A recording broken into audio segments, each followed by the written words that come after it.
Não há? Já estamos no ar aqui na Zona da Agrião, quinta-feira, gélida aqui em São Paulo, 29 graus, estamos sentindo praticamente nos campos de futebol da Rússia, bastante gelado aqui, para mais um programa polêmico sobre esporte, futebol aqui na Causa Operária TV. Me chamo Juliano Lopes, eu de antemão convido os companheiros, os camaradas a se inscreverem, se tornar membros aí da COTV. É importante a sua contribuição, a sua colaboração. Você que está aqui assistindo, mande aí seu superchat, né? Suas dúvidas, tudo que você tiver para considerar conosco, mande aí através de contribuição. Mande um boa noite com 2 contos, com 5 contos, com 10 contos. Tudo aqui vai fortalecer uma imprensa independente que apresenta aí uma política revolucionária em todos os seus aspectos, inclusive nos esportes. Nesta noite aqui, já passo a bola rapidamente para o camarada Luca, que está comigo aqui. Em breve teremos Edson Dorta, sempre surgindo aí, saindo da empresa brasileira de Correios e Telégrafos, que está na mira da privatização, mas enfim, vamos lá. Boa noite, Luca. Boa noite, Juliano. Boa noite a todo mundo que está acompanhando a gente aí. Vamos lá, vamos polemizar aí no mundo dos esportes, né? Exatamente. Vamos lá, passando aqui rapidamente para uns breves recados. É, Fazendo aqui rapidamente um balanço, estivemos aí no último dia 24 nos atos que foram realizados em várias capitais.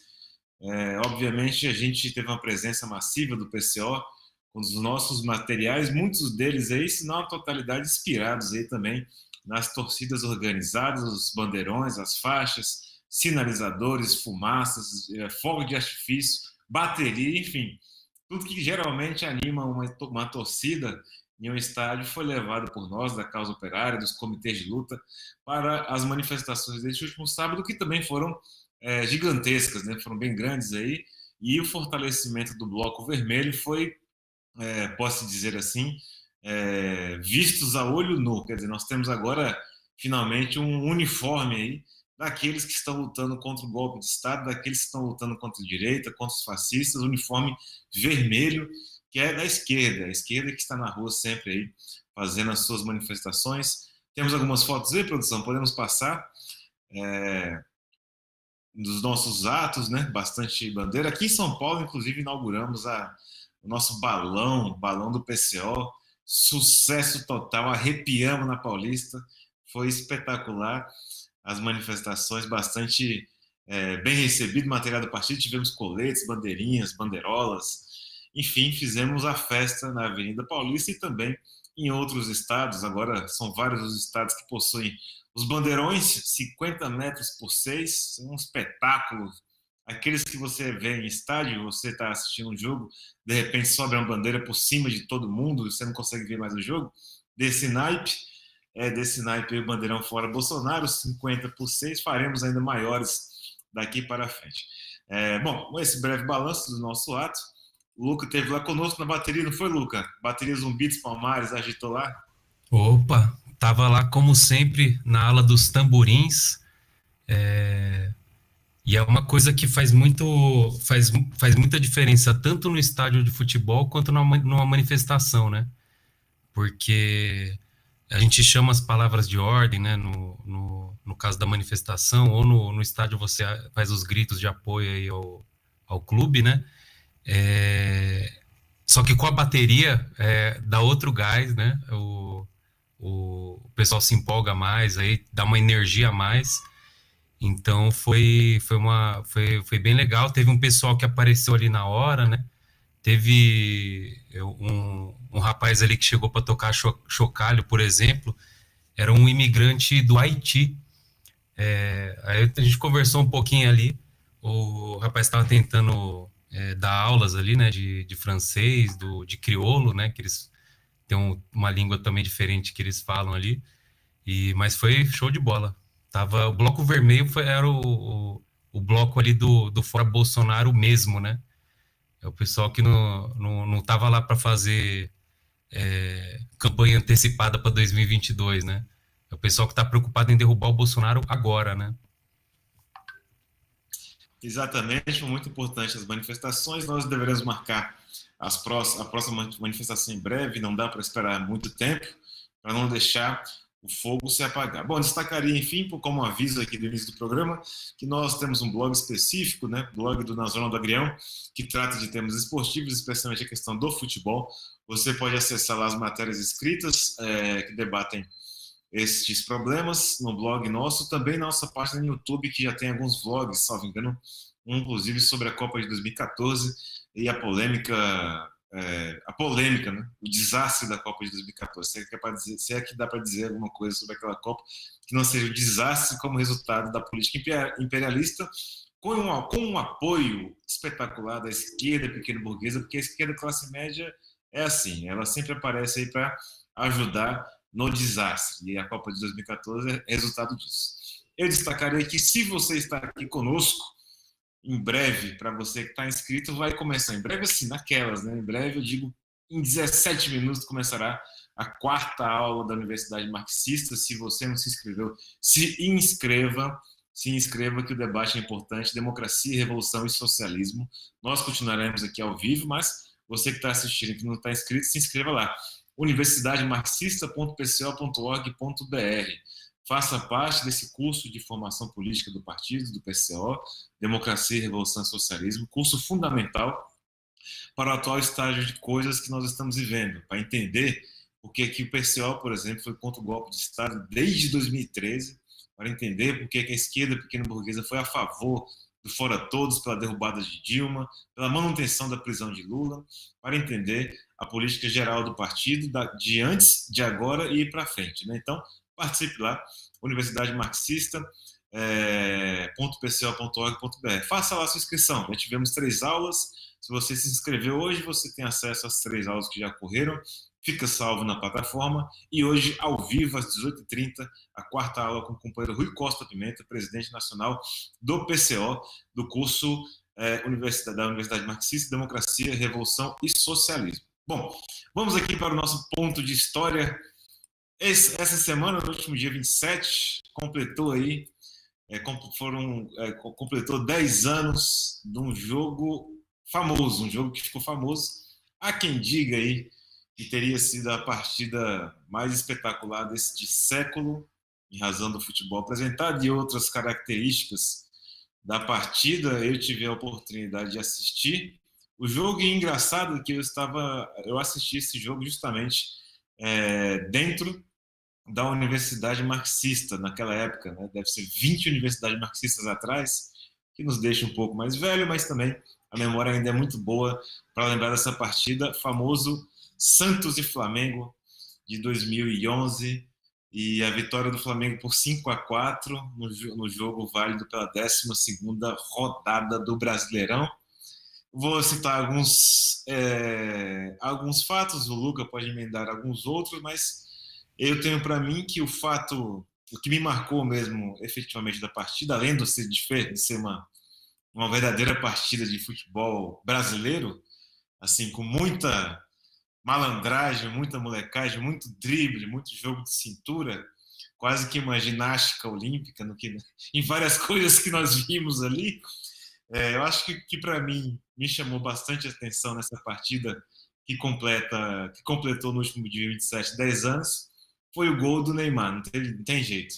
Aquele gol ali, 10 anos atrás, né? Inclusive o gol que infelizmente a gente não pode passar aqui para os companheiros assistirem esse gol para entender qual que é a diferença do futebol brasileiro com o restante do futebol, mas aquele gol do Neymar para mim foi uma obra de arte, tanto é que ganhou o prêmio Puskás.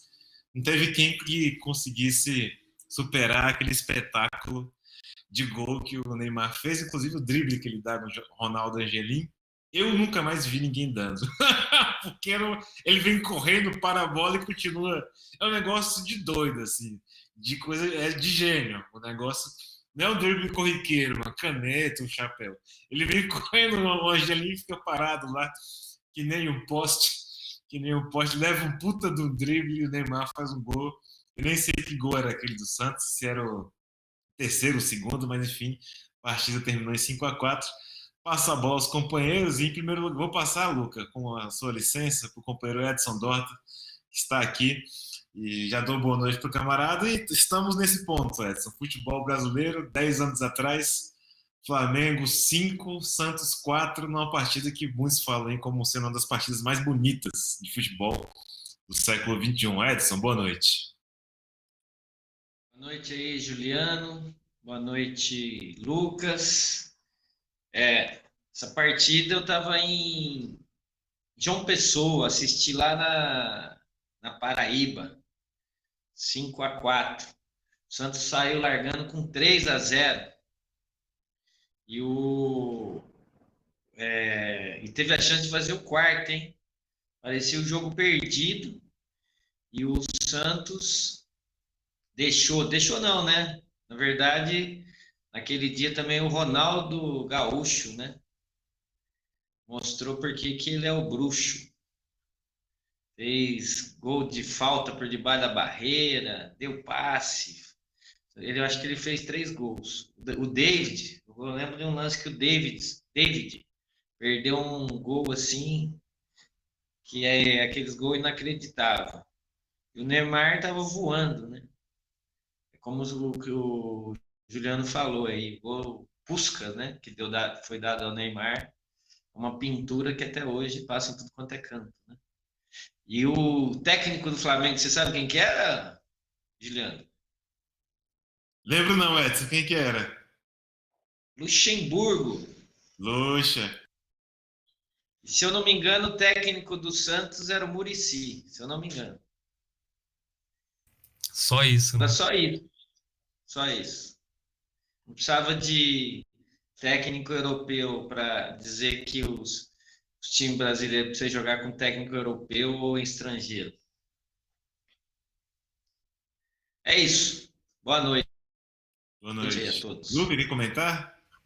Assim, só comentar que esse jogo foi aquele jogo assim, já era anunciado para ser um grande jogo, né?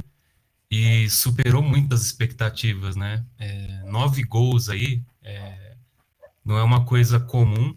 É diferente de jogo que quando desembesta lá e tem uma diferença muito grande entre os clubes e aí um clube passa por cima do outro, né? Foi uma baita de uma disputa, teve até uma questão de passada de bastão aí, de um dos melhores jogadores do Brasil aí, de uma geração que já estava passando para um da nova geração, né? Os dois camisa 10 aí das duas equipes, né? E, bom, enfim, um lance que eu lembrei quando vocês passaram as imagens aí, porque eu vi acho que chama meme, né? De hoje em dia, que mostrava assim o pessoal agora que eles estão ficando deitado atrás da barreira, né? O pessoal forma uma barreira de jogadores e fica um cara deitado, que é até uma cena meio esquisita, né? E aí a legenda dizia assim, Ronaldinho Gaúcho traumatizou uma geração inteira, né? Porque ele que popularizou aí, não sei se ele inventou, mas ele com certeza foi ele que popularizou esses gols aí por baixo da barreira, que dá até meio desmoralizante, né? Porque é um chute que normalmente não seria difícil de defender se não fosse por baixo da barreira, né? E o goleiro não pode fazer nada, né? Só pode lamentar, né? E aí eu lembrei vendo essas imagens aí dessa brincadeira, o pessoal falando que ele traumatizou uma geração inteira. Mas foi um baita jogo mesmo. Foi um jogão. Ronaldinho fez 3 gols, né? Naquela época era só isso. O cara, hoje em dia, se chama hat-trick. Mas o cara fez 3 gols. Teve esse lance do David mesmo, o David, se fosse só esse dele, eu tava até feliz, mas o David ele ficou famoso por perder vários gols embaixo da trave. E o gol do Ronaldinho Gaúcho, o gol do Neymar é uma pintura, mas o do Ronaldinho Gaúcho é um deboche, porque você lembra um gol daquele, você pula a bola para debaixo de você você tem que repensar a sua carreira. Mas foi uma partida muito espetacular do futebol brasileiro. Eu acho que ela demarca aí, é um diferencial muito grande se você for comparar essa partida com o que a gente tem hoje de futebol, por exemplo, futebol europeu, não tem nem sentido fazer algum tipo de comparação. Né? Hoje é o taca-taca, não tem mais drible, né? Tá sobrevivendo o Neymar, mas por enquanto eles estão querendo impor de qualquer jeito o futebol força, sendo que o que é bom de se ver é justamente isso daí, o que foi demonstrado nessa partida que agora completou 10 anos. Mas bola para frente, vamos lá. Vou rapidamente passar por alguns resultados aqui da Copa do Brasil.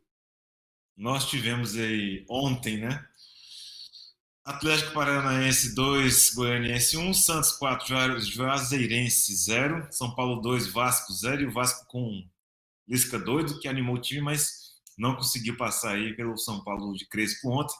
Atlético Mineiro 2, Bahia 0, Fortaleza 2, CRB 1. E hoje, para fechar a rodada, tem Flamengo e ABC. Famoso ABC que já causou bastante na Copa do Brasil. Bom, comentários, companheiros, sobre a rodada rápida do Brasileirão. Se não, vou passar logo para a Copa do Brasil. Se não, eu passo o Brasileirão depois das Olimpíadas.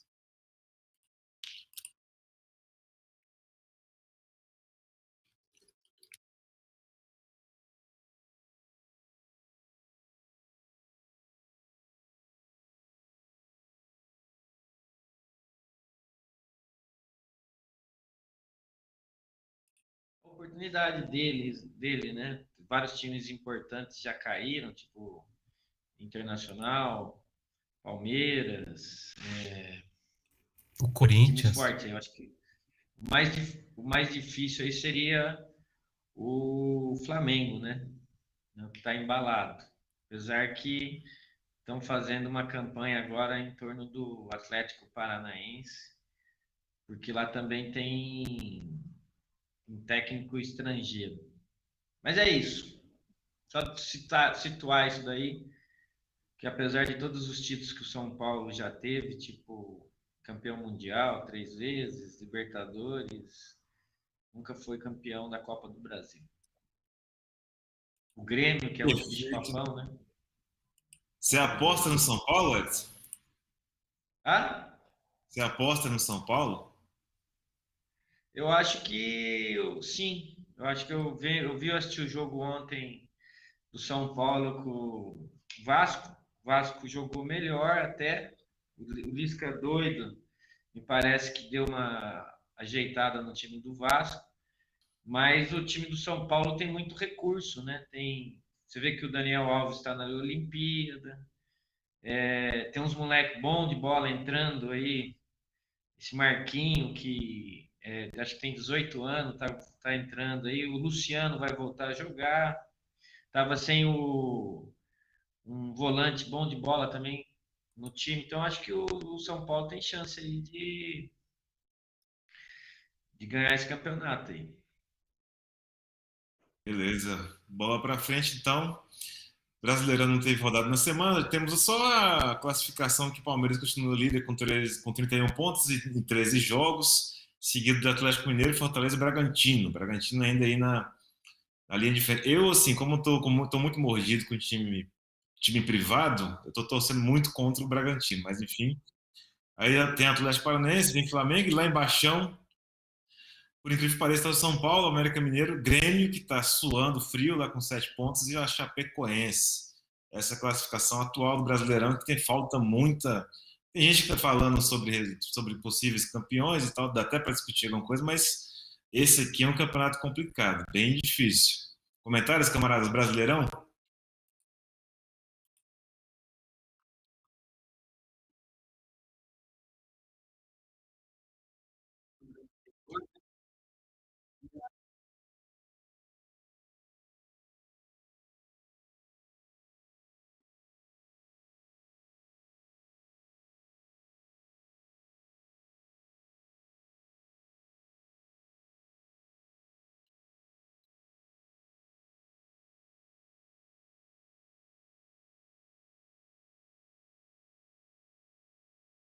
O que é preocupante é Eu acho que lá embaixo, né? Apesar do Filipão ter assumido o, o Grêmio, né?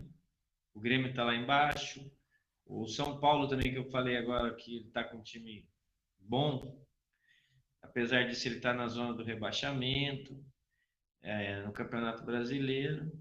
E o resto acho que vai ficar por isso aí mesmo.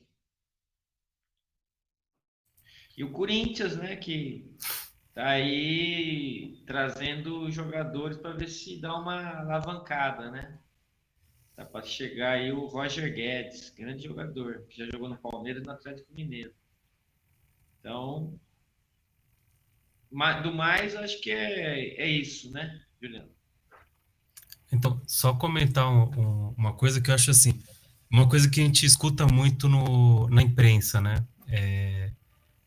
Que o campeonato inglês é o campeonato mais disputado do mundo, porque lá você tem 4, 5 times que podem ser campeão. Enfim, quem conhece o Campeonato Brasileiro e valoriza, né, o que a gente tem por aqui, não, não dá para concordar, né? Porque, assim, por mais que a gente aponte aí 3 esse ano que estão mais bem colocados, tal, com mais chances, você vê que não são os de sempre, né? Não são simplesmente os 3 grandes clubes do Brasil que estão lá na ponta da tabela, né? O Corinthians mesmo, graças a Deus que não tem rodado essa semana, né?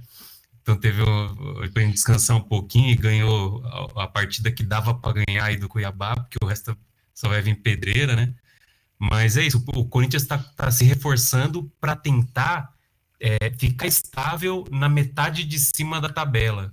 Não é assim que o Corinthians está se reforçando para tentar brigar pelo título. Então, eu acho que o Grêmio deve sair, deve escapar disso aí, mas a briga tanto na parte de cima quanto na parte de baixo. O Campeonato Brasileiro não é brincadeira. O time grande, se bobear, você vai rebaixado para a segunda divisão. Eu acho que assim, isso é um sintoma aí do nível de disputa que a gente tem na principal competição nacional nossa aí. Enfim, isso vale para a Série A, Série B, pelo menos para a Série A e para a Série B. Cara. Os outros eu não acompanho muito, mas eu sei que também tem bem disputado também a Série C e a D do Brasileirão, né?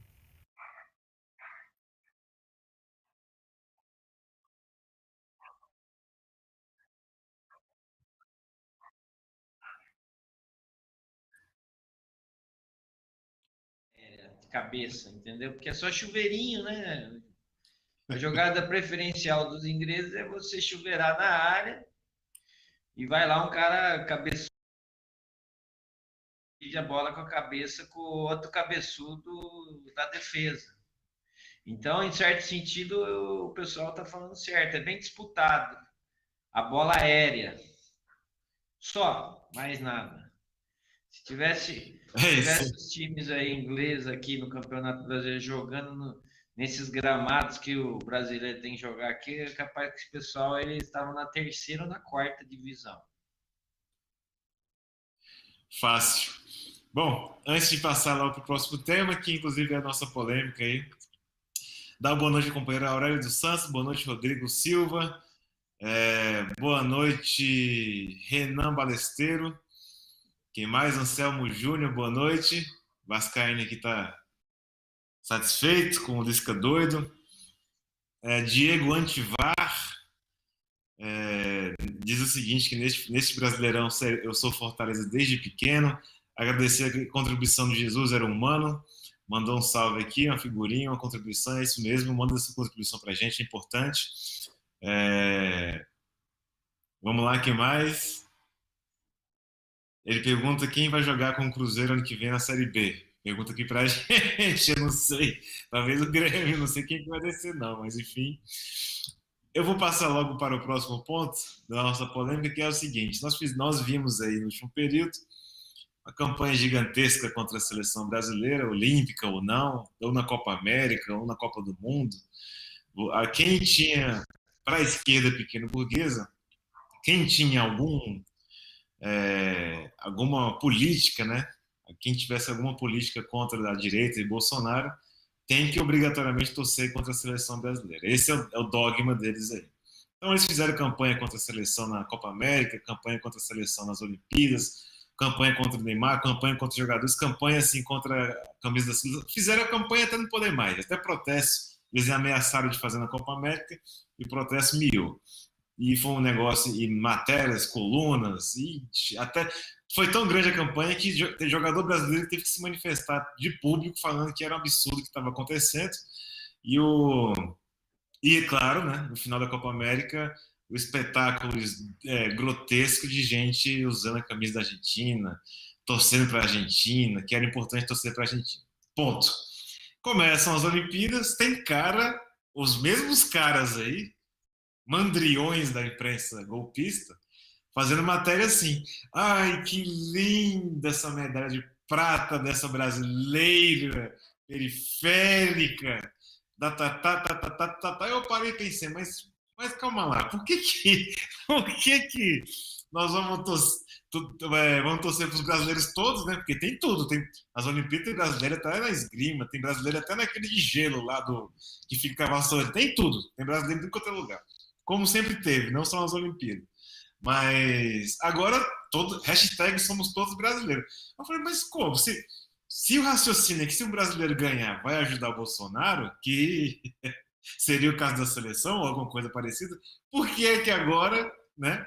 Por que é que agora são todos lindos e maravilhosos brasileiros que estão nas Olimpíadas, né? E aí você vê, a gente torce pro vôlei, torce pro futebol feminino, só que tem alguma coisa assim que caiu em contradição aí com a esquerda pequeno burguesa, que eles não conseguem, né? Eles não se controlam, né?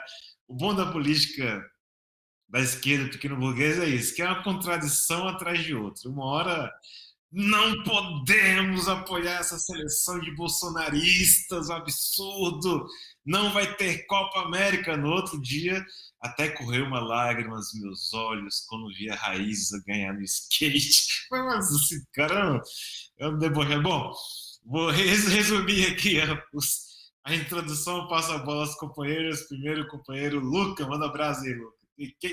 Vamos torcer ou não vamos? Vamos. Então, acho que, pelo visto, o problema da Copa, de torcer para o Brasil na Copa América era por causa da Covid, né? 10 seleções, cada uma no hotel, uma delegação mínima. E agora você vê a Olimpíada só muvuca, né? Então, por exemplo, acho que o primeiro argumento que o pessoal trouxe, a questão da Copa América, né? Ao mesmo tempo que o pessoal não consegue esconder as notícias aí do aumento de casos lá de Covid no Japão, né? Ninguém não tem mais o drama, né? O pessoal não está preocupado com aglomeração, com a transmissão aí do vírus, né? Acho que é isso aí, muito o que a Globo falar, os caras vão lá e repete. Acho que assim, torcer para os atletas brasileiros, nós estamos torcendo também, né? Agora, qual o problema específico da seleção brasileira, né? É que nem a gente citou nos outros aí, o pessoal até na hora de elogiar, eles aproveitam para tentar falar mal, né? Que nem uns jornalistas aí, eu vou ficar falando o nome dessa figura toda hora, mas falou assim, nossa, como é bom ver a seleção olímpica jogar. É bom ver a seleção olímpica jogar. E a feminina também, muito bom ver. Muito melhor que a seleção da CBF. Porra, a seleção que eles chamam de seleção da CBF é a seleção principal, né?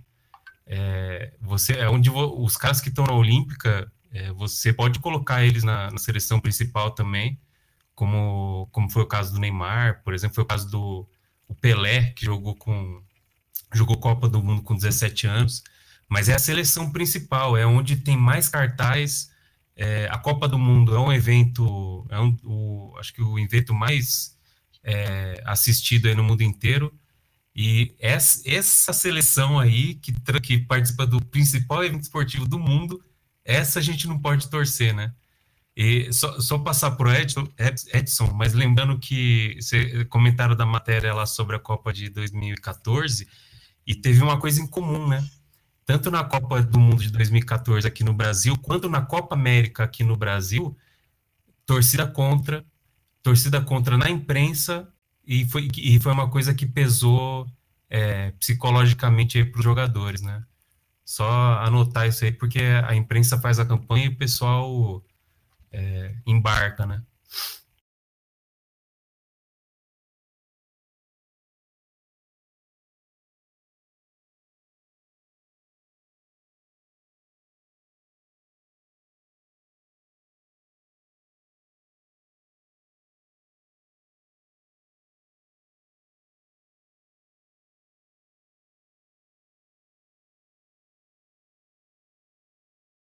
Aquele, né, narrador, né? É, o Juliano conhece bem porque ele narra sempre os jogos do Flamengo. Luiz Alberto, sei lá. E depois veio o Casagrande, depois veio a demagogia de que os jogadores brasileiros precisavam ter abandonado a Copa América, que eles eram tudo é, vendidos e não sei o quê, papapá, criticar os jogadores brasileiros. Então, eu acho importante mostrar a contradição, né? Agora que a Globo, ela vamos dizer assim, ela tem o monopólio da transmissão da Olimpíada, né? Ninguém fala nada da esquerda, né? Pelo contrário, eles parecem o Galvão Bueno elogiando os atletas que ganham medalha, né? Outra coisa também que é muito mostram a contradição, explica por que a gente defende a seleção brasileira. Também a gente defende, obviamente, os atletas olímpicos que estão lá, porque tudo nós defendemos a participação dos brasileiros e nós torcemos para os brasileiros.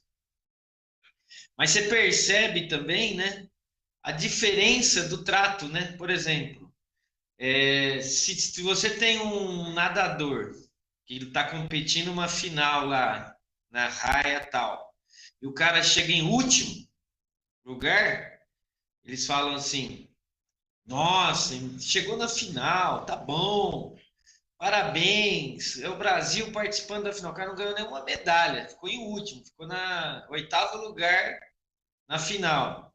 É maravilhoso, entrevista, elogia e tal. A seleção brasileira, cara, ela tem 5 Copa Mundial, ela tem os melhores jogadores da história do futebol, ela fica vice-campeã de um campeonato que foi roubado, e no dia seguinte é assim: vamos derrubar o técnico, porque esse técnico não dá, o outro é pipoqueiro, o Neymar é pipoqueiro, blá, blá, blá, blá, blá. Você vê a diferença do trato também, né, em relação à competitividade, né? E a pequena burguesia, ela segue toda essa campanha, né? Aí você tem também o fator, né, que muita gente aí muita gente aí falou que não era para a seleção brasileira ganhar, porque senão quem quer ganhar os louros? O Bolsonaro. O Bolsonaro ia receber a seleção. Eu quero ver, porque o pessoal está falando aí que todos esses medalhistas eu acho que vai passar lá pelo Planalto, ou não, Juliano? Vai ter que tirar foto com o Bolsonaro. Sem contar os que já tiraram foto também com o Bolsonaro, que já fizeram até campanha com o Bolsonaro. Então, quer dizer, se fosse por essa lógica também, a gente não deveria estar torcendo para nenhum time ou atleta, salve-se um ou outro, né? Atleta que está lá nas Olimpíadas, né? Então, quer dizer, mostra a contradição. Na verdade, o pessoal, eles não gostam do povo, porque eles não gostam de futebol brasileiro. O povo gosta do futebol brasileiro, o futebol brasileiro é cultura popular, eles não gostam. É que a gente já falou aqui, né? Se tiver um jogo vai ter agora, provavelmente na Olimpíada tem essa modalidade, hockey, né? Hockey não, como que é? Hipismo. Hipismo. É, Quem que pode fazer esse tipo de esporte? Quem que pode praticar esse tipo de esporte? O cara tem que ter um cavalo, que os cavalos custam quase 2, 3 milhões de reais. Ou seja, só a burguesia. Então nós vamos torcer para um burguês lá, branquinho, em cima de um cavalo, que o cara, só para levar o cavalo daqui para a Olimpíada, ele gasta uns 5, 6 milhões de real. E aí nós vamos torcer para o branquinho ganhar da Argentina, ganhar da Alemanha. Ou seja, a gente não torce para o esporte popular, a gente torce para a burguesia nacional, né, Juliano? Nós vamos ter que torcer para isso. A vela, tem lá a família, como que é o nome da família? Shed, como é? Shed, um negócio assim, os caras são campeão de tudo na vela. Mas quem que pode ter vela, Juliano? Treinar lá na Baía da Guanabara, no Rio de Janeiro, ficar horas e horas treinando. A burguesia.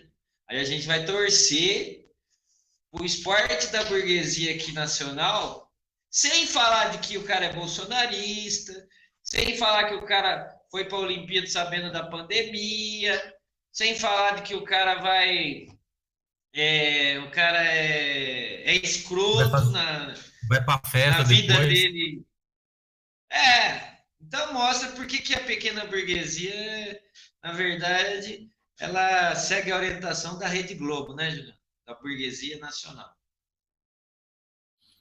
É isso, daí mesmo. É incrível, valeria a pena uma boa matéria, inclusive do nosso Causa Operária, do nosso conselho editorial do Nação do Agrião, explorando essas contradições aí da classe média, da esquerda, que é sempre esse negócio vai e vem, né? Agora, todo mundo chorando aí, com os medalhistas brasileiros, aí é um drama que eles fazem uma matéria tão comovente que até eu choro. Agora, de pau para cacete, falta um pouco tempo. Eu queria colocar só mais dois temas para nós aqui.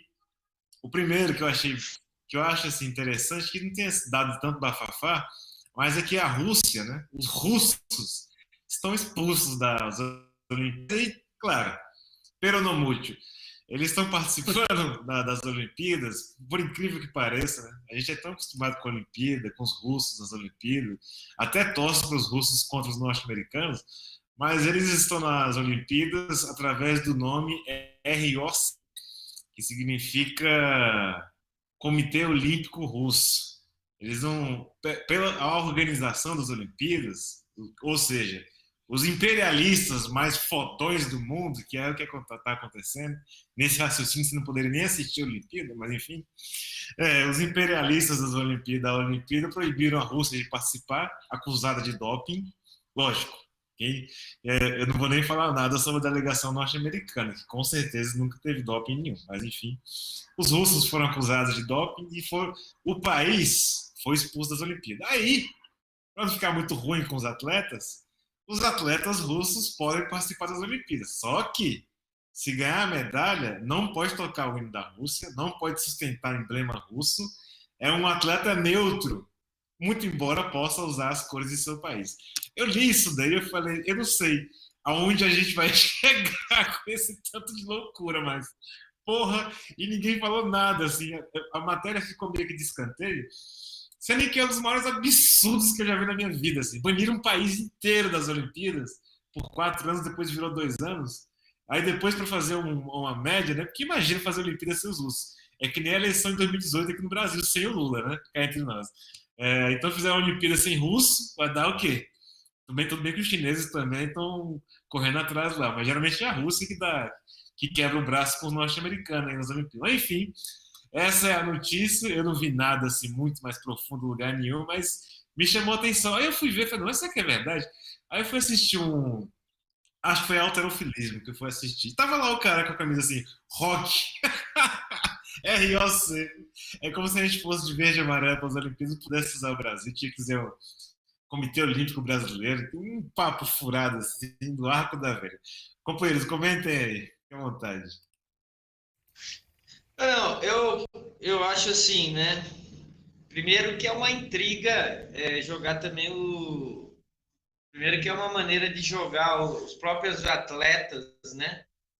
Contra o Estado russo, né? porque você pega e você escolhe também quem que são os atletas que vão querer se sujeitar a isso, não é? É como na época da Guerra Fria, né? Que os atletas da União Soviética eles eram corrompidos para sair da União Soviética e morar na Europa e ganhar uma enorme grana naquela modalidade que ele era campeão lá na União Soviética, porque, obviamente, o Estado dava condições para ele desenvolver essa potência, né? Como também em Cuba, né? É uma intriga do imperialismo em relação aos próprios atletas com a Rússia. Segundo, que é um absurdo, né? Que quer dizer que só a Rússia que usa doping, né? Os Estados Unidos, que é o lugar onde vende mais cocaína no mundo, né? Tem até a história de que os Estados Unidos perseguiu o Escobar na Colômbia, não é porque ele estava vendendo a cocaína lá em Miami, é porque ele estava trazendo dólar para Bogotá. Depois que eles mataram o Escobar, aí continuou o mesmo tráfico. Quer dizer, o país mais dopado do mundo, que é os Estados Unidos, onde se usa mais doping, né? A gente pegar a história, inclusive do esporte, né? A gente tem histórias aí de vários atletas americanos dopados, dopados, né? Acho que é porque eu, por exemplo, quando era criança, quase caí nessa história que eu assisti aquele filme Rocky 4 e o Stallone, ele era o cara que treinava subindo a escada da Casa Branca. E o Ivan Drago, que era o russo, era o que enfiava bola na veia do braço para ganhar do Stallone. Então, quer dizer, você pode até cair se assistir esses filmes americanos, né? Nessa historinha, mas na verdade ela mostra aí a força do imperialismo, né? Quando a gente fala que o imperialismo, o dinheiro, a luta política, ela influencia direto nos esportes, né? Na geopolítica internacional, é isso daí que está as demonstrações, né, Juliano? Acho que a gente, não sei se vai dar tempo aqui, da gente comentar também como esses juízes estão roubando para essa turma, né? Além disso, que os caras excluem o atleta, o Estado, etc. e tal, ainda tem a juizada, né? Os VAR da Olimpíada, né? O vídeo para ajudar o rico. Que lá tá um negócio absurdo. A gente já tem assunto para comentar do Brasil. Agora imagina se a gente fosse comentar de todos os outros paizinhos pequenininhos que não fazem parte do imperialismo, quanto não teve de VAR roubado aí para dar medalha de ouro para os Estados Unidos, Japão, Alemanha, França, todos esses países aí que fazem parte do imperialismo mundial. Companheiro, fazer um paralelo aqui, é que eu acho assim, uma coisa que me veio à mente pensando nessa coisa só a Rússia mexe com doping, né? Porque isso começou com o pessoal da ginástica, né, um tempo atrás, né? Se eu não me engano, na Olimpíada passada, e aí agora expandiu para tudo, né? Eles estão banidos de Jogos de Inverno, Olimpíada, parece que até a Copa do Mundo do ano que vem, eles estão banidos também. Me parece meio que aquele combate à corrupção que o pessoal adora, né? Porque o doping seria uma coisa imoral, né? E seria uma coisa que só X, Y e Z que faz, né? Quando você vai fazer a campanha contra a corrupção, você já sabe quem que você quer pegar, né? Você quer pegar um determinado grupo político. No caso dessa campanha anti-doping aí, os caras falaram assim, não, é só a Rússia, né? E eu vi que eles estão tocando, quando o pessoal sobe no pódio, né? Não pode tocar o hino do país, eles estão tocando um Tchaikovsky lá, um concerto para piano lá, que é uma bela música, né? Mas é uma avacalhação, né? Com a história desse tipo de evento, né? E a bandeira que eles usam as roupas com as cores, né? mas a bandeira que eles carregam é a bandeira do Comitê Olímpico Internacional. É tipo assim, é como se fosse um atleta despatriado, né? Então, acho que eu não tinha pensado nisso que o Edson comentou, mas eu acho bem interessante, né? Porque pode ter atletas realmente que se negam a isso, né? Você imagina, você se preparou lá para defender o seu país e para representar, né? E aí, de repente, você vai lá, você tem que se apresentar como um atleta neutro, né? Um despatriado aí.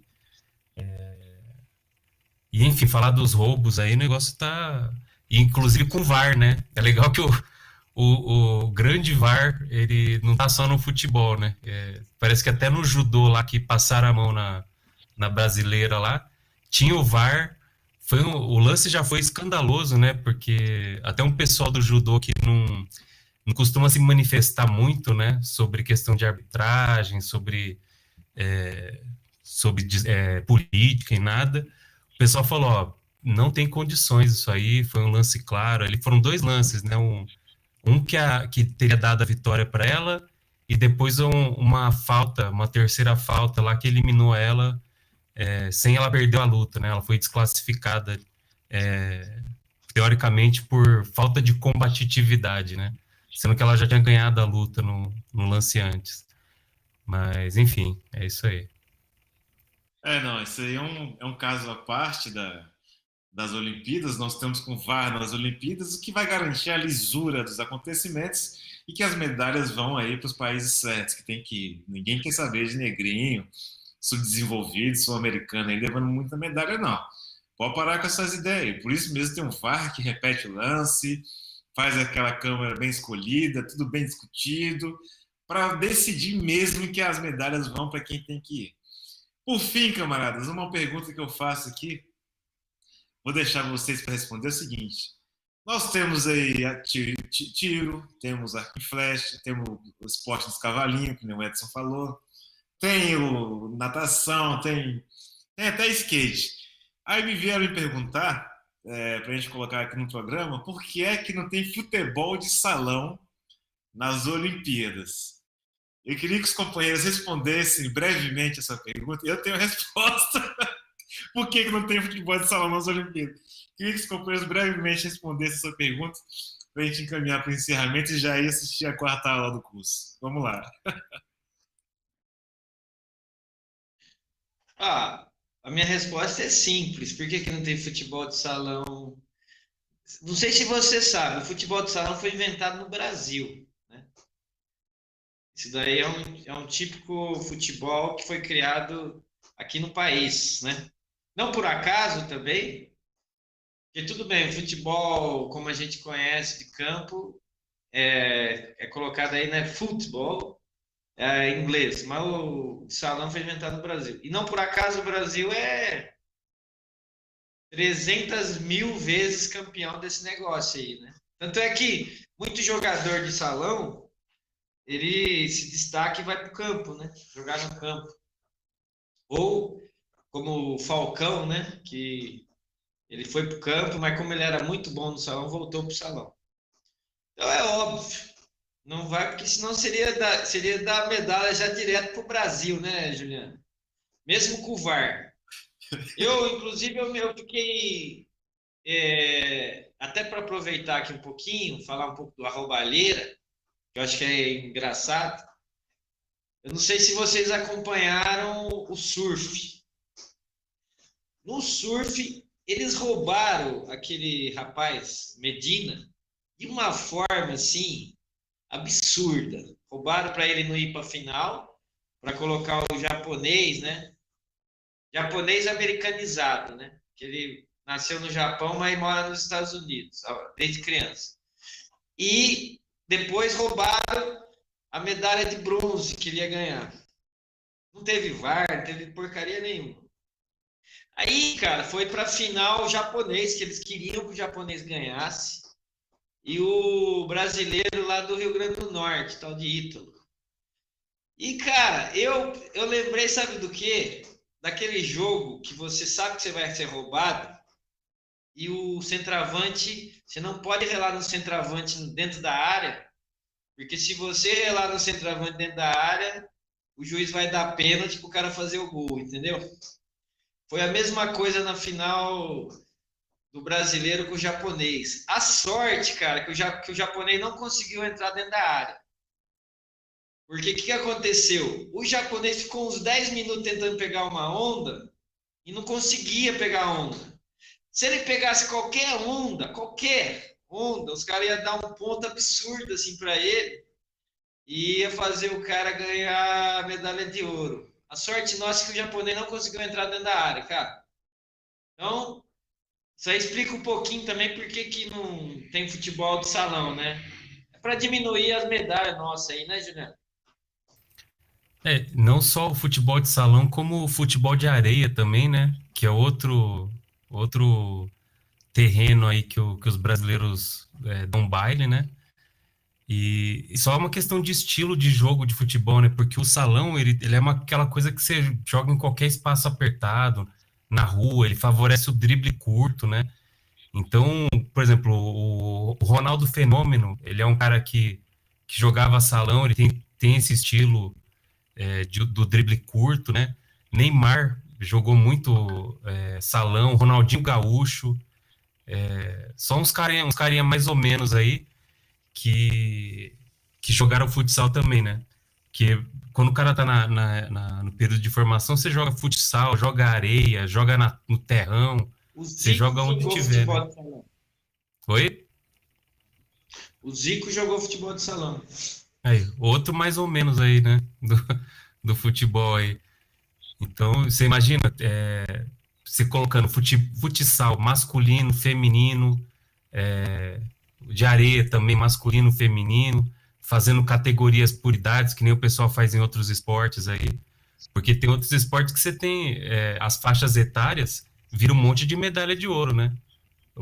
Aí o futebol eles colocam essa regra do limite de idade, né? Que aí você não consegue levar as seleções principais completas, né?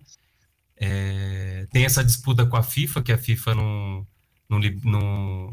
torna obrigatória a liberação dos jogadores.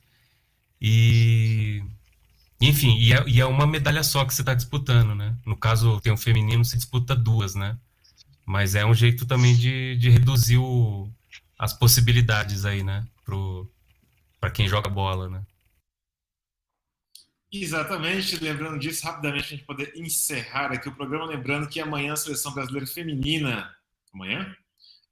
Entra em campo às 5 horas da manhã contra os Estados Unidos. Oh, Yankees go home, será? Brasil e Estados Unidos amanhã. E o Brasil masculino pega o Egito nas Olimpíadas no sábado, dia 31. Também acho que é 5 da manhã, uma coisa assim, 7 da manhã, não sei direito. O masculino sábado de manhã contra o Egito, o feminino amanhã contra os Estados Unidos. Lembrando que a Argentina no masculino já voou, o nosso queridíssimo Egito despachou a Argentina por saldo de gols, ainda bem, até prefiro. Deixo aqui boa noite aos companheiros da CEL TV, um grande abraço ao camarada da Cutícula do Peixe, se tornou membro bronze aqui da CEL TV, obrigado companheiro pela força, um abraço aos camaradas todos que assistiram conosco aqui na Zona do Agrião, fiquem por aí, se você não for assistir a quarta aula da Universidade Marxista, para assistir o Tição, programa de pretos, os companheiros Isadora Dias e Eric Menezes. Boa noite, Edson. Boa noite, Juliano. Boa noite, Lucas. Boa noite aí à produção. E vamos continuar torcendo para o Brasil e lembrando que a esquerda não torce para o futebol brasileiro.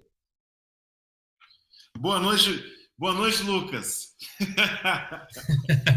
Boa noite, Juliano. Boa noite, o Edson. Boa noite, Gabriel aí.